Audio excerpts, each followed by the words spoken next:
ഫെബ്രുവരി 15 ഈ തീയതിയിൽ തിരുസഭ അനുസ്മരിക്കുന്ന വിശുദ്ധ ഫൗസ്തീനൂസ്, വിശുദ്ധ അഗാപ്പെ, വിശുദ്ധ ബെറാൻ, വിശുദ്ധ സർത്തൂണിയൂസ്, വിശുദ്ധ കാസ്തുലൂസ്, വിശുദ്ധ മാന്യൂസ്, വിശുദ്ധ ലൂസിയൂസ്, വിശുദ്ധരായ കാറാത്തോണും കൂട്ടരും, വിശുദ്ധ ഡെക്കേറോസൂസ്, വിശുദ്ധ ഫൗസ്തീനൂസ്.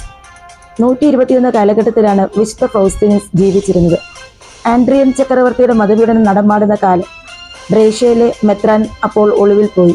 തത്സമയം 2 കുലീന സഹോദരന്മാർ ഫൗസ്തീനൂസും ജൊവിറ്റായും ക്രിസ്തുവിനെ പ്രസംഗിച്ചുകൊണ്ടിരുന്നു. അവരുടെ തീഷ്ണത വിജാതിയരുടെ വിരോധത്തെ ജ്വലിപ്പിച്ചു. അജിരേണ പ്രസ്തുത കോപം 2 സഹോദരന്മാരുടെയും മഹത്വമേറിയ രക്തസാക്ഷിത്വത്തിലേക്ക് നയിച്ചു. ഒരു വിജാതീയനായ ജൂലിയൻ അവരെ പിടിച്ച് തടങ്കിലാക്കി. അഡ്രിയൻ ചക്രവർത്തി അന്ന് ബ്രേഷ്യയിൽ കൂടെ കടന്നു പോകുന്നുണ്ടായിരുന്നു. അത് ജൂലിയന്റെ ഗർവ് വർദ്ധിപ്പിച്ചു.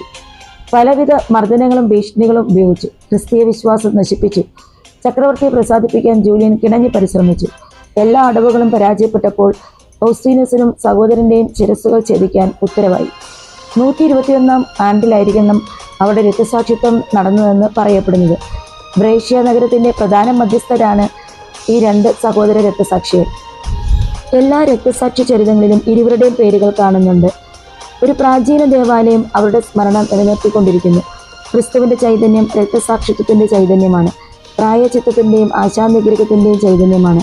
പാപത്തിന്റെയും മരണത്തിന്റെയും പ്രതീകമായ പഴയ മനുഷ്യനെ ഉരിഞ്ഞു മാറ്റണം.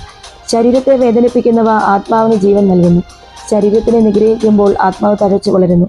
ദൈവസ്നേഹം ആശാനിഗ്രഹത്തിന്റെയും ക്ഷമയുടെയും അനുസരണയുടെയും എളിമയുടെയും ശാന്തതയുടെയും ചൈതന്യം നിവേശിപ്പിക്കുന്നു.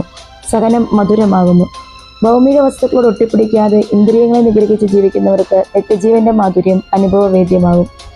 വിശുദ്ധ മൗക്കുഡിലിനോട് കർത്താവായ ഈശോരിക്കൽ ഇങ്ങനെ പറയുകയുണ്ടായി: മനുഷ്യർ എന്നിൽ നിന്ന് വലിയ കാര്യങ്ങൾ പ്രതീക്ഷിക്കുന്നു, അപ്പോൾ ഞാൻ ആനന്ദിക്കുന്നു.